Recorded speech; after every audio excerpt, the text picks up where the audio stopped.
श्री शिवाय नमस्तुभयम।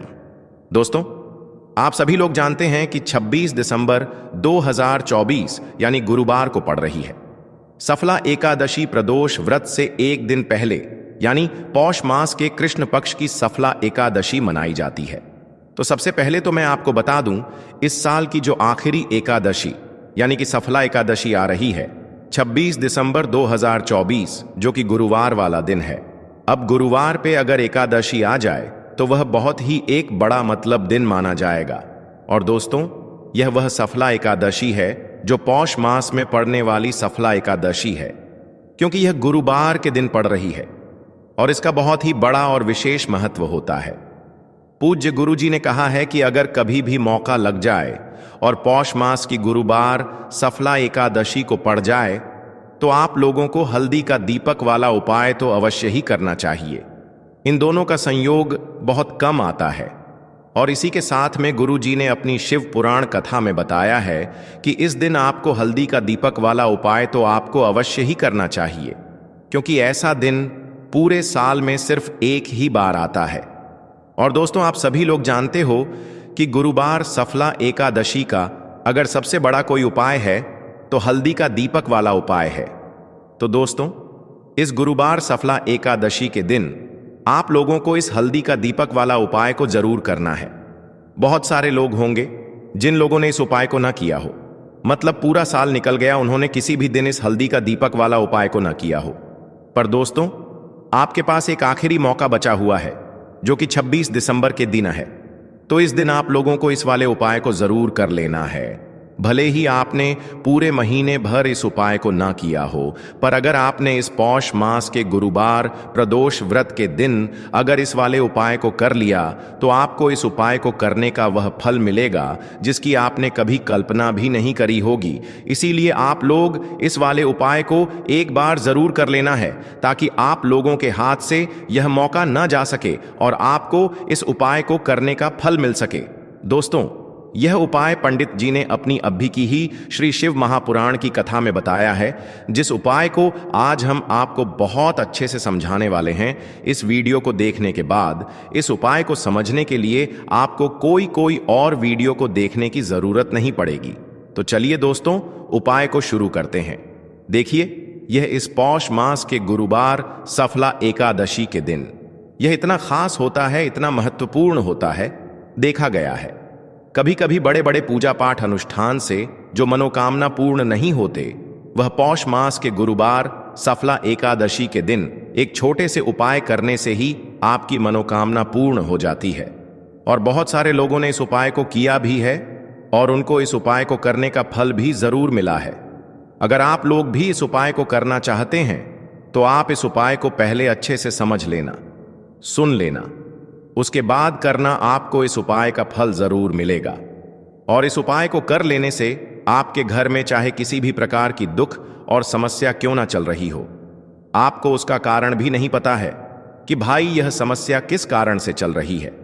उसका कुछ भी कारण हो सकता है, जैसे से पितृदोष हो सकता है या किसी भी तरह का मंगल दोष भी हो सकता है। तो इस दिन आप लोगों को यह वाला उपाय कर लेना है। यह एक ऐसा उपाय है जिस उपाय को अगर किसी विशेष दिन पर किया जाए तो भाई उस विशेष दिन का जो है वह तो हमें मिलता ही मिलता है, पर हमने उस दिन पर इस उपाय को किया है तो हमें उससे भी बड़ा फल मिलता है और फल बहुत जल्दी मिलता है, क्योंकि आप इस उपाय को बहुत ही बड़े और विशेष दिन पर कर रहे हो। तो चलिए अब उपाय के बारे में बात करते हैं, लेकिन उससे पहले आप लोगों को यह जानना आवश्यक है कि आखिर यह उपाय किस समय करना है, किसको करना है और कैसे करना है। तो चलिए हम आगे आपको वीडियो में एक एक करके बता देते हैं। लेकिन उससे पहले अगर आप लोग हमारे चैनल पर पहली बार आए हैं या फिर मेरी आवाज आज पहली बार सुन रहे हैं तो हमारे चैनल को सब्सक्राइब जरूर कर लेना और इस वीडियो को लाइक करके कमेंट बॉक्स में श्री शिवाय नमस्तुभ्यम ओम नमः शिवाय जरूर टाइप कर देना। तो दोस्तों, इस हल्दी का दीपक वाला उपाय को हमें इस गुरुवार सफला एकादशी के दिन कैसे करना है, किसको करना है, किस समय करना है और कहां पर करना है, ये सारे सवालों के जवाब आपको इस वीडियो में मिल जाएंगे। और जो ये वीडियो देखेगा भाई, उसको हल्दी का दीपक वाला उपाय जरूर करना चाहिए। क्योंकि इस दिन एक चुटकी हल्दी का भी बहुत ही बड़ा और विशेष महत्व होता है। और जब बात आ जाए हल्दी की तो यह सोने पर सुहागा वाली बात हो जाती है और यह एक बहुत ही बड़ा उपाय हो जाता है इस गुरुवार सफला एकादशी का। तो अब दोस्तों, इस हल्दी का दीपक वाला उपाय को आखिर करना किसको है? सबसे पहले हम लोग वह बात जान लेते हैं। तो देखो, घर की जो बड़ी माताएं बहनें होती हैं, उन माताओं बहनों में से कोई भी एक बड़ी माता बहन इस वाले उपाय को कर सकती है। और दोस्तों, अगर आप चाहे तो अपने घर में से सभी सदस्यों को भी इस उपाय को करवा सकते हैं। अगर किसी व्यक्ति की खुद की कोई मनोकामना है, खुद की कोई दुख और परेशानी है जो कि वह अपने लिए ही करना चाहता है इस वाले उपाय को, तो वह खुद अपने लिए भी कर सकता है।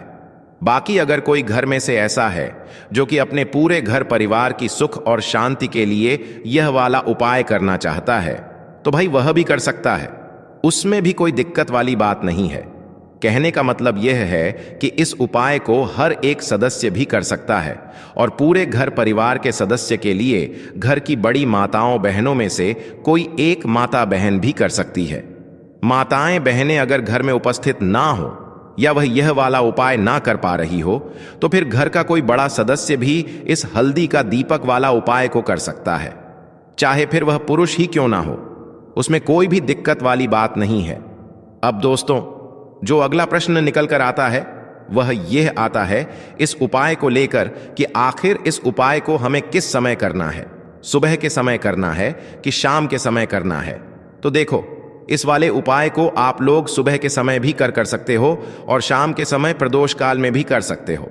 अब अगर आप पूछो कि भाई सबसे उत्तम समय कौन सा रहेगा इस हल्दी का दीपक वाला उपाय को करने का, तो हम आपसे बस यही कहेंगे कि इस उपाय को आप सुबह के समय करेंगे तो ज्यादा बेहतर होगा। बाकी अगर प्रदोष काल शाम के समय भी करेंगे तो भी अच्छा होगा, उसमें कोई भी दिक्कत वाली बात नहीं है। तो अब दोस्तों, जो अगली सबसे बड़ी और महत्वपूर्ण बात आती है वह यह आती है कि सुबह अगर हम उपाय को करेंगे तो हमें कितने बजे से लेकर कितने बजे तक के बीच में करना है, और शाम के समय प्रदोष काल में करेंगे तो हमें कितने बजे से लेकर कितने बजे के बीच में करना है। तो देखो, सुबह जितनी जल्दी हो सके आप उपाय को करने की कोशिश करना। बाकी अगर किसी कारणवश लेट भी हो जाओ, थोड़ी देर भी हो जाए, तो 10 या 11 बजे तक भी आप उपाय कर लेना, पर 12 बजे से ज्यादा देरी ना हो। ठीक है, इस बात का ध्यान रखना। उसके बाद में दोस्तों, अगर शाम के समय प्रदोष काल की बात करें, प्रदोष काल का जो समय होता है वो शाम के 6 बजे से शुरू हो जाता है। मतलब शाम के 6 बजे से लेकर 7 बजे के बीच का जो समय होता है, यह समय प्रदोष काल का समय होता है। तो आप इस उपाय को 7 या 8 बजे के बीच में भी कर सकते हो। मतलब शाम के 6 बजे से रात 8 बजे के बीच में आप कभी भी इस वाले उपाय को कर सकते हो, उसमें कोई भी दिक्कत वाली बात नहीं है। तो पौष मास का महीना ही है जो आपको धन दौलत पुण्य दोनों ही देने वाला है। पौष मास के महीने में एम तुलसी का पूजन करके, श्री हरि विष्णु से जुड़े हुए कुछ उपाय करके आप अपने जीवन की निर्धनता, धन से जुड़ी समस्याएं, कर्जे से जुड़ी समस्याओं को हमेशा के लिए दूर कर सकते हैं। तो यह वही महीना है जिस माह में भगवान विष्णु योग निद्रा से जागते हैं। भगवान विष्णु को तुलसी अति प्रिय है, इसलिए उनकी पूजा में भी विशेष रूप से हम तुलसी का उपयोग करते हैं। और बिना तुलसी दल के, बिना तुलसी मैया के श्री हरि विष्णु की पूजा और उनका भोग दोनों ही अधूरे होते हैं।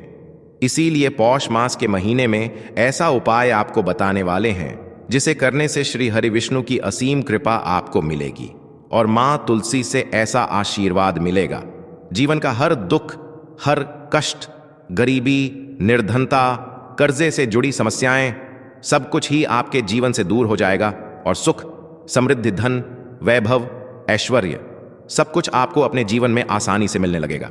तो चलिए बात कर लेते हैं कि कौन सा उपाय है, तुलसी के पौधे में कौन सी चीज आपको रखनी है और इस उपाय को किस समय करना है। देखिए, सबसे पहले तो आपको बता दें कि अगर आपके घर में तुलसी का पौधा नहीं है तो पौष मास के महीने में एक तुलसी का पौधा अपने घर में लाकर जरूर लगाएं, क्योंकि पौष मास के महीने में जो लोग अपने घर में तुलसी जी का पौधा लाकर लगाते हैं, मां तुलसी का पूजन करते हैं, कभी भी मां तुलसी उनके घर में निर्धनता नहीं रुकने देती है। हमेशा उनके घर में धन की वृद्धि होती है, धन की वर्षा होती है। तो जरूर से तुलसी का पौधा आप पौष मास के महीने में अपने घर जरूर लेकर आएं और अच्छे से आपको मां तुलसी का पूजन करना है। मां तुलसी के पौधे की देखभाल करनी है। और वह कौन सी चीज है जो आपको तुलसी के पौधे में पौष मास के महीने 26 दिसंबर गुरुवार सफला एकादशी में रखना है, और कैसे यह चीज रखते ही रातों रात आपके जीवन में चमत्कार होगा और आपके भाग्य का भी आपको साथ मिलेगा। तो देखिए, जितनी भी एकादशी होती हैं, यह श्री हरि विष्णु को ही समर्पित होती है। अब सफला एकादशी इसलिए भी महत्वपूर्ण हो जाती है क्योंकि यह चतुर्मास में आ है, और इस दिन श्री हरि विष्णु करवट बदलते हैं, करवट लेते हैं, वह योग निद्रा में होते हैं। और इसीलिए सफला एकादशी जो होती है, इस दिन का महत्व बहुत ज्यादा होता है। और अगर मनोकामना पूरी नहीं हो रही है तो ऐसा समझ लीजिए कि बड़ी से बड़ी मनोकामना भी आपकी पूरी होती है, और धन सुख समृद्धि तो घर में बढ़ती ही चली जाती है, क्योंकि यहां पर आपका भाग्य चमक जाता है। तो बात कर लेते हैं कि कौन चीज है जो दीपक में आपको डालनी है, कौन सा उपाय है, कैसे करना है, कौन कौन सी चीजें लेनी है और उपाय को किस समय करना है। तो देखिए, आपको बता दें कि जो उपाय आप करेंगे यह उपाय शाम के समय का है। दीपक के जितने भी उपाय होते हैं ज्यादातर शाम के ही होते हैं। अब तुलसी मैया जो कि श्री हरि विष्णु को सबसे प्रिय है, तो तुलसी मैया के पास ही यह दीपक आपको लगाना है। बहुत सारे लोग हैं जो कहेंगे कि घर में तुलसी का पौधा ही नहीं है, तब क्या करें? तो उसके लिए भी उपाय आपको बताएंगे। अगर तुलसी का पौधा नहीं है तो यह दीपक आप अपने घर में कहां लगा सकते हैं। लेकिन उससे पहले बात कर लेते हैं कि कौन कौन सी चीजें आपको लेनी है। सबसे पहले आपको लेना है, यहां पर आटा, गेहूं का आटा लेना है। उसे मालकर आपको दीपक तैयार करना है। इसी गेहूं के आटे में जब आप इसको मारेंगे, ठीक है ना, दीपक बनाएंगे आटे का, उसमें चुटकी भर पिसी हुई हल्दी आपको डाल लेनी है। अब आप देखेंगे कि आटा जो है यह पीला हो जाएगा और इसी आटे से आपको दीपक बनाना है, ठीक है ना। हल्दी श्री हरि विष्णु से जुड़ी है। हल्दी आपके घर में धन को बढ़ाने का काम करती है, सौभाग्य को बढ़ाती है और सारी शुभ चीजें आपके जीवन में लेकर आती हैं। तो चुटकी भर पिसी हल्दी डालेंगे और आटे का दीपक तैयार कर लेंगे। अब आपको क्या करना है, इस दीपक के अंदर शुद्ध देसी घी भरना है और रुई की गोल बाती लगानी है। आटे का दीपक जब भी आप बनाते हैं या आटे का दीपक जब भी आप लगाते हैं अपने घर में या कहीं पर भी, मां अन्नपूर्णा भी प्रसन्न होती है, मां लक्ष्मी भी प्रसन्न होती है।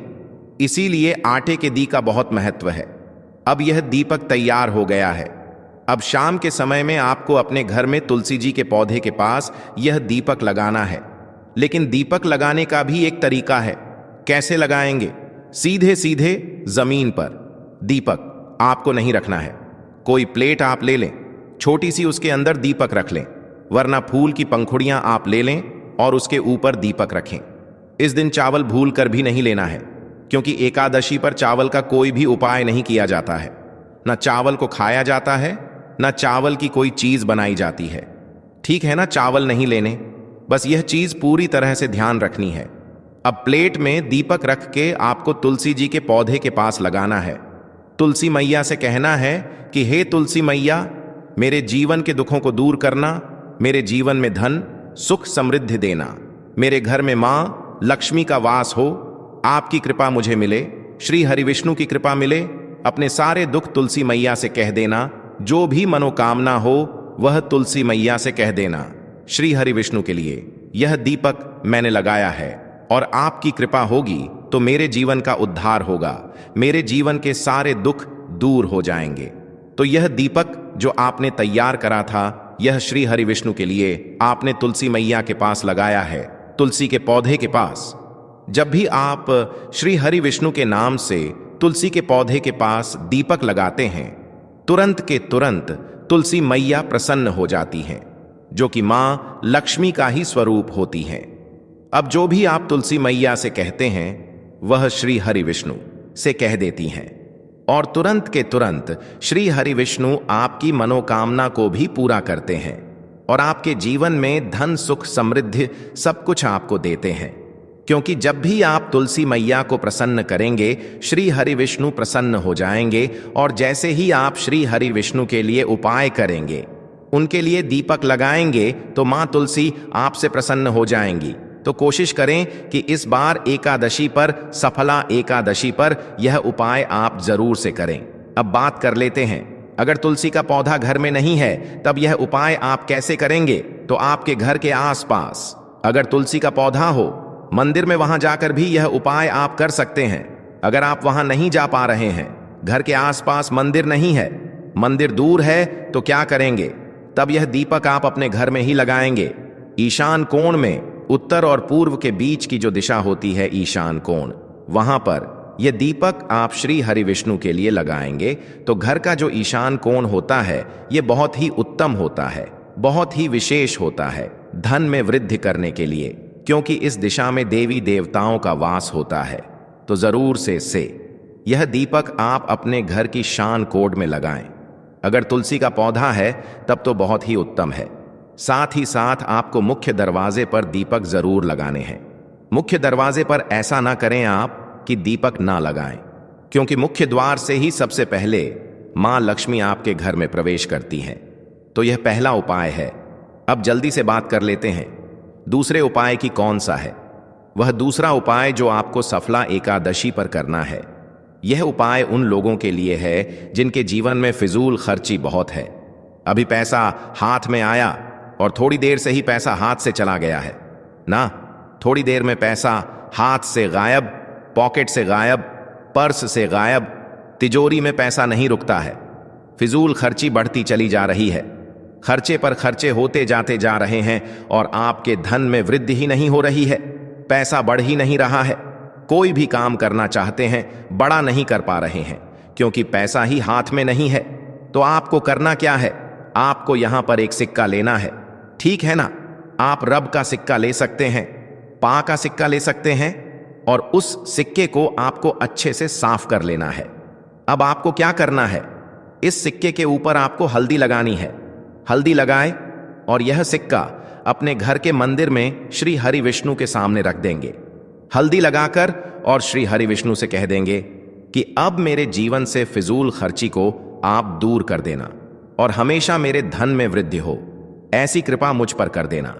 साथ ही साथ मां लक्ष्मी का यह मंत्र आपको बोलना है, ओम महालक्ष्मी नमः, ओम महालक्ष्मी नमः। तो यहां पर आपने श्री हरि विष्णु का ध्यान कर लिया, मां लक्ष्मी का ध्यान कर लिया और एक रब का घर के मंदिर में रख दिया। एक दीपक जलाकर श्री हरि विष्णु का पूजन कर लेंगे। अब अगले दिन आपको क्या करना है कि उस सिक्के को उठाना है और अपने पर्स में रख लेना है। पीले रंग के कपड़े में बांधकर, पीला रंग श्री हरि विष्णु का सबसे प्रिय रंग होता है, और पीले रंग की हल्दी ही आपने उस सिक्के पर लगाई है। तो पैसा ऐसे बढ़ेगा ना कि आप सोच भी नहीं सकते हैं। हर तरफ से, हर जगह से पैसा ही पैसा आपके पास आएगा। आपकी जो तिजोरी है यह धन से भर जाएगी। क्योंकि आपके पास पैसा आएगा, और जब आपके पास आएगा तो तिजोरी तो भरेगी ना धन से, क्योंकि आपके पॉकेट में पैसा आएगा। वह पैसा फिजूल खर्ची में नहीं जाएगा, वह जाएगा आपकी तिजोरी में। तो जिन लोगों के पर्स में ही पैसा नहीं रुकता, तिजोरी में आने से पहले ही खर्च हो जाता है, उनके धन में वृद्धि नहीं होती। इस उपाय को करें और फिर देखें कि कैसे श्री हरि विष्णु आपकी फिजूल खर्ची बिल्कुल जीवन से दूर कर दें और धन में वृद्धि भी कर देंगे। मतलब पैसा आपका बढ़ेगा, बढ़ता चला जाएगा। जैसे जैसे समय बढ़ेगा वैसे वैसे आपका पैसा बढ़ेगा। बहुत ही चमत्कारी उपाय है। अगर अभी तक नहीं किया है तो एक बार पूरी सच्ची श्रद्धा से यह उपाय करके देख लें और खुद इसका चमत्कार देख लें। तो दोस्तों, यह थे पूज्य गुरुजी द्वारा बताए गए कुछ बहुत ही खास उपाय। अगर आपको जानकारी अच्छी लगी हो तो वीडियो लाइक करिएगा। मिलते हैं फिर एक नए वीडियो के साथ। श्री शिवाय नमस्तु भयम।